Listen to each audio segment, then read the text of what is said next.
Good morning, team. Thank you for jumping on this Monday Morning Pep Talk today, episode number 274. Avoid burnout at all costs. On this 274th episode of my Monday Morning Pep Talk, I want to bring to the surface my ultimate purpose, which is to teach advisors and entrepreneurs how to build a business that they run and to scrap a business that runs them. This week, I'm handing you a powerful life hack, one that can help you not just survive the chaos of our industry, but thrive through it. Every January, we promise ourselves that this year will be different, that we'll finally create more space, find more balance, and stop letting the business run us. But by April, most advisors and entrepreneurs are right back. They're right back into the grind, burned out, reactive, and wondering how to keep up. This Monday Morning Pep Talk is your wake-up call and your roadmap. I'm sharing a life and business hack that changed the way I operate, one I wish I'd implemented earlier. It's not flashy, it's not complicated, but it will help you build a business that fits into your life, not the other way around. But before I jump into today's call, I want to remind you of my professional purpose, and that is to help you, the full service, full fee advisor, optimize your productivity and help you become the best version of yourself. Why? Because happy advisors sell more real estate. And I do that by teaching you how to handle challenges and opportunities that you face every single day. And I know that when you can effectively manage those situations that do arise on a daily basis in your business, you'll be more productive and live a life that reflects the best version of you. Now, my ask is that you listen today as if we are in my office in a one-on-one coaching session, or maybe on the phone or a Zoom, and listen that way. I want you to know that I'm talking to you individually. Most real estate advisors and entrepreneurs suck at living. Some have approached balance at times, while a very small percentage have figured out the formula and live by it. This is about a mindset shift that commits to an annual planning process focused on building in the downtime needed to operate at a high level, personally and professionally. It's simple, it's strategic, and it works. But before we get into it, let's be real about what I know to be true about real estate advisors and entrepreneurs. Real estate advisors and entrepreneurs are wired differently. They're addicted to the dopamine drip of contracts, closings, and chaos. Most people, even the ones closest to us, don't get it. Most wear hustle like a badge of honor, even as the people who love us beg us to slow down. We serve others instinctively, often at the cost of our own well being. Most real estate advisors and entrepreneurs don't plan time off. We collapse into it after we get burnt out. Even when a vacation is taken, real estate advisors and entrepreneurs rarely unplug. There's always a deal that, quote unquote, can't wait. This business pays us well because very few can sustain it. Most, as you know, don't even last a year. And none of this changes unless we change it intentionally. The book Rest by Alex Pang changed my perspective. It showed me that downtime isn't a reward, it's a requirement for performance. It challenges the hustle culture by presenting a science-backed case for the power of deliberate rest, drawing from neuroscience, psychology, and profiles of high performers throughout history. Now, Pang argues that rest isn't the opposite of work, it is an essential part of work. He introduces concepts like deep play, strategic naps, work rest rhythms that fuel creativity, resilience, and sustained high performance. The book is a practical guide for professionals who want to achieve more by doing less intentionally.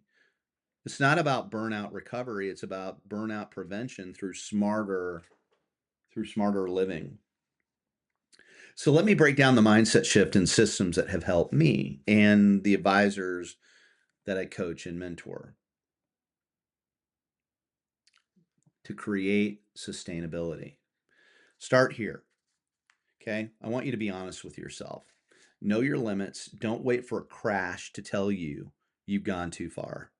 Understand your rhythms daily, weekly, quarterly, annually. Know when you're on fire and when you're fried. Plan proactively. Schedule your days, weeks, quarters, and year with intention. Stop living on default. If you don't control your time, the business will control your time. Build standard operating procedures. Your business are or is your systems. Hire below your pay grade. Hire people to run your SOPs, your standard operating procedures, so you can find the downtime you need to sustain a long career. Now, we've got some tactical downtime strategies. Daily, you need at least one uninterrupted hour a day for yourself. My morning ritual is non negotiable. It's where I get grounded before the day even has a chance to hijack me. Weekly, I highly recommend that you take one full day off a week, no appointments, period. It still gives you 6 days. Find one day that you take off just to catch up on your personal stuff. Quarterly, follow the 12-week year model. Okay. Week 13 is for rest, review, reset, and planning. Leave your usual environment, celebrate your wins, recalibrate. Annually, plan your personal time first before the business gets it all. And then I want you to start thinking about stress testing your business in a very, very particular way. And I want you to start thinking about taking 1 month off. Okay. The ultimate goal for you and your business is to designate 1 month that you drastically reduce your output. Okay. So when I say 1 month off, we know it's hard in this business to not do some work, and I almost didn't want to say don't work, but we know the reality. Okay. But I've seen it done. I've seen it done well, and seen it done successfully. You can do it. You can do it. Take 1 month where you create a different rhythm in your life. Here's what that looks like in practice based on the Chicago market. January is a light listing month. It's a great time to travel, regroup, and recharge. Don't wait until burnout hits, okay? Take January, do what you've got to do, prepare your listings to go out in February, and if you can, find some time in that month of January to really power down. Because let's face it, the holidays aren't restful for a lot of us. February, schedule some 4-day getaways around President's Day or winter break. Short, intentional breaks go a long way. March and April, find pockets of time now. Don't wait. Last minute travel is stressful and expensive. Pick your moments, pick your time in those months. May through September, use this high production season for local escapes. Block off weekends. Chicago is made for summer. Don't miss it. Okay? We don't want you to miss it. Now, again, as we know, May through September is kind of ending the spring market. We've got a couple months in there in July and August that are much slower. People are going back to school, etc. They're getting their last minute vacations in. Really be strategic. Look at those school starts in your community. Find some time around that to get away and create some downtime. I really think if you're going to take a month off, at least in our market, the month of August or mid July to mid August is a good option. October, that's my favorite. Fall in the Midwest is magic. Create meaningful experiences around that fall time frame. And then the holidays, plan way in advance. For many, the week between Christmas and New Year's is the only true downtime. Make it count. My wife and I, we plan all of our family traditions. There's restaurants we love to go to, and we have to start getting those planned in like, August, September. And when those reservations open up, you've got to plan your life in advance. Can't wait till the last minute. Okay. From someone who's been burnt out many times, this is not a shortcut. Okay. You still need to build a business that runs with intention and creates capacity. Okay. Still a lot of hard work out there. And but it does take time in the planning phase and the building phase and the designing phase and the execution phase to be able to create this, but it's worth it. Travel isn't a luxury, it's a line item. If money's tight, get creative. It's about effort, not extravagance. Take this annual planning process seriously. We tell ourselves this year it will be different, but it won't unless we make it different. Use a travel agent. I mean, seriously, build a travel profile and let them do the heavy lifting. There's some great AI tools out there now. Use them for assistance. Set expectations with family and friends. This job is real. So are the sacrifices. Counterbalance it with experiences that restore you and your relationship with your family. Consider buying a getaway property, drivable, rentable, strategic. Talk to your financial team and do it right. This was a game changer for us. We bought over in Michigan back in 2017. Didn't really know to the extent of how much we would enjoy it, and it has been a life changer for us. It's really given us something to get to and get away, and has actually decreased our costs on travel because Amy and I, we love going over there with the dogs, and for us, downtime is downtime, right? And it's a different frequency, and we feel our blood pressure drop the minute we cross the state line. Return to familiar places. Comfort equals faster decompression.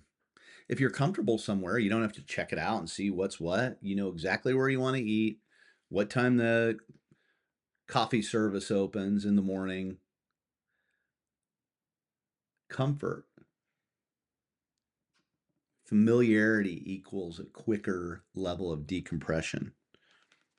And cap your work week at 50 hours. It's been proven scientifically that at hour 51, your effectiveness starts to tank. And that all sounds fine and good. I get it. But you should really focus on 50 hours or less, because after 50, you're just not the same person. And then plan things to look forward to. That's what it does. By planning out in advance, it gives you something to look forward to. If you wait to travel when you're burnt out and you just are spontaneous and you do something quickly, you lost that ability to look forward to something to power towards, knowing that you have some downtime built in. So plan things to look forward to. It boosts morale, focus, and joy. And yes, joy matters. So, if we don't start building intentional rest into our lives, the damage will be inevitable. And it's deeper than just burnout. Relationships erode, health declines, and the business we've worked so hard for to build becomes a prison instead of a platform. You'll show up exhausted, reactive, and disconnected, not just from your clients, but from yourself. This industry will take everything you're willing to give, and then it will ask you for more. If you keep running without boundaries, something will eventually break. The cost isn't just professional, it's personal. And by the time you feel it, it may already be too late. So don't wait for the crash and burn. Change now. Start your annual planning process now. Team, thank you for jumping on again this week. All of this content and a really cool video is going to be on my weekly email. If you're not on that, go on to my Instagram at Ask Jim Miller. In the profile link, there's a place to sign up, or you can send me an email at jim@askjimmiller.com, and I'll get you on the list very simply. Give me your information. Maybe tell me a little bit about what you think about the content, and I'd love to get you on the weekly email. Alrighty, have a great week. Thanks, team.